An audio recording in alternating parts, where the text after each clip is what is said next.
Good morning. Good morning.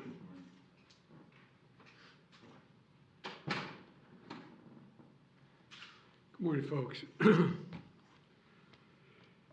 Yesterday, I spoke about the Supreme Court's shocking decision striking down Roe v. Wade. We've had a lot of discussion about that in our whole household. What do you think is it?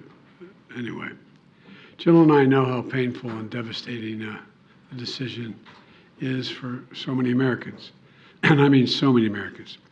A decision is implemented by states. My administration is going to focus on how they administer it and whether or not they violate other laws, like deciding to not allow people to cross state lines to get public health services. And we're going to take actions to protect women's rights and reproductive health. This morning, though, we're here on a critical issue, gun violence. I'm about to sign into law bipartisan gun safety legislation, and time is of the essence. Lives will be saved. When we return from Europe, Jill and I will be hosting an event in the White House on July 11th to mark this historic achievement with members who voted for these families and the families who, in fact, were victimized by the gun shooting that we've seen. It's so incredible to see so much of it of late.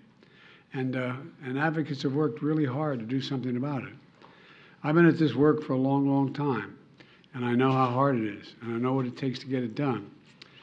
I was there 30 years ago, the last time this nation passed meaningful gun safety laws, and I'm here today for the most significant law to be passed since then, for the last 30 years. I'd like to thank the leaders and members of the House and Senate for working together to get this done. I especially want to thank the families that Jill and I, many of them we sat with for hours on end across the country. So many we've gotten to know who lost their souls to an epidemic of gun violence. They lost their child, their husband, their wife. Nothing is going to fill that void in their hearts. But they led the way so other families will not have the experience and the pain and trauma that they had to live through. From Columbine to Sandy Hook to Charleston, Orlando, Las Vegas, Parkland, El Paso, Atlanta, Buffalo, Uvalde, and for the shootings that happen every day in the streets that are mass shootings we don't even hear about, the number of people killed every day in the streets. Their message to us was do something. I don't know how many times we heard that. Just do something. For God's sake, just do something. Well, today we did.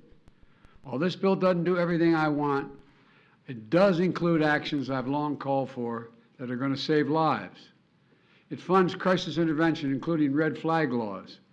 It keeps guns out of the hands of people who are a danger to themselves and to others. And it finally closes what is known as the boyfriend loophole.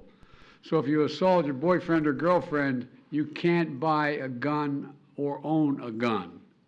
It requires young people aged 18 to 21 to undergo enhanced background checks. It includes the first ever federal law that makes gun trafficking and straw purchases distinct federal crimes for the first time. It clarifies who needs to register as a federally licensed gun dealer and run background checks before selling a single weapon. This also provides historic funding to address youth mental health crisis in this country, especially the trauma experienced by the survivors of this gun violence. Look, it invests in anti-violence programs that work directly with the people who are most likely to commit these crimes or become victims of gun crimes. Today, we say more than enough. We say more than enough. It's time when this seems impossible to get anything done in Washington, we are doing something consequential. If we can reach compromise on guns, we ought to be able to reach compromise on other critical issues, from veterans' health care to cutting-edge American innovation and so much more. I know there's much more work to do, and I'm never going to give up. But this is a monumental day. God bless us with the strength to continue to work, to get the work that's left undone done, and the lives lost that can't be saved, that are obviously gone, but will be an inspiration for us to do more. I'm now going to sign this bill into law.